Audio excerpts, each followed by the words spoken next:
Are you a Mary or are you a Martha? Hi everyone, I'm Reverend Jim Keat, digital minister at the Riverside Church, and this is the Word Made Fresh, a weekly-ish video Bible study sermon prep resource where we talk about upcoming lectionary passages and liturgical themes, and then you can borrow ideas for your sermons or Bible studies, or just because you like, learning about this book. It's the Bible, by the way. So, today we are looking at Luke chapter 10, verses 38 to 42. Now, this is a story that you're probably familiar with. It is Mary and Martha, and it's the whole story where Jesus is at their house, and they have a little different way of encountering or engaging with Jesus, and it leads to some conflict between these two sisters. Here's what happens. Now, as they went on their way, Jesus entered a certain village where a woman named Martha welcomed him into her home. She had a sister named Mary who sat at the Lord's feet and listened to what he was saying. But Martha was distracted by her many tasks. So she came to him and asked, "Lord, do you not care that my sister has left me to do all the work by myself? Tell her then to help me." But the Lord answered her, "Martha, Martha, Martha." Actually, it just says Martha, Martha, but I like to say it 3 times, so it's kind of like the Brady Bunch. "Marcia, Marcia, Marcia." "Martha, Martha, you are worried and distracted by many things. There is need of only one thing. Mary has chosen the better part, which will not be taken away from her." So, in this story, it quickly moves to, "Yay, Mary, boo, Martha." But I'd like to talk a little bit about Martha. And let's talk about maybe what she did wrong, and then let's talk about what she did right. Because I think Martha gets a bad rap. I think maybe it's okay to be a Martha. Okay, so first, what she did wrong.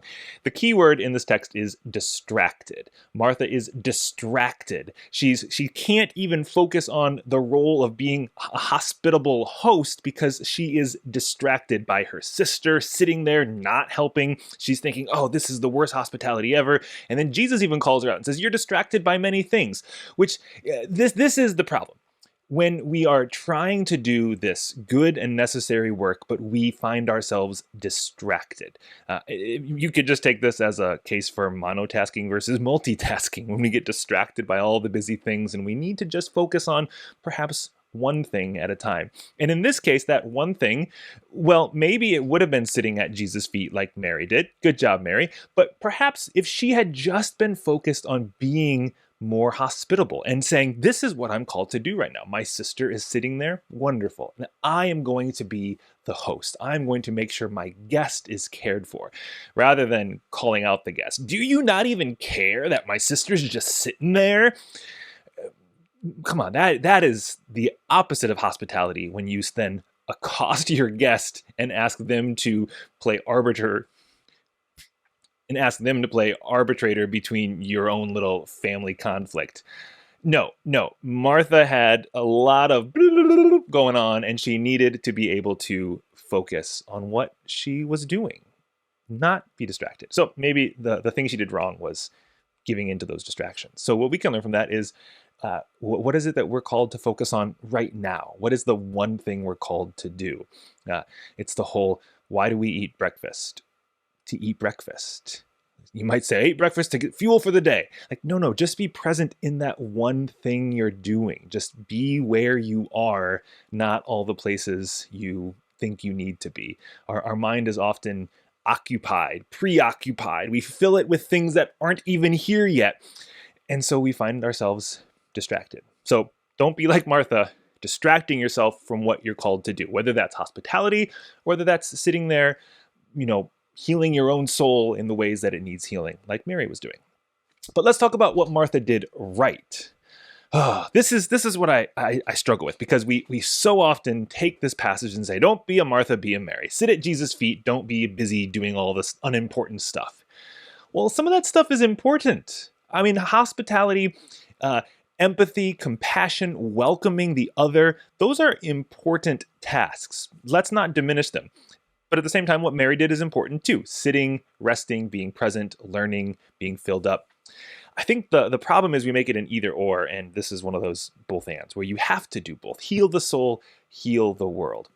But I would almost argue, if all you do is sit at someone's feet and listen, if all you do is sit in a pew and sermon goes in one ear and just, does a couple laps and then goes out.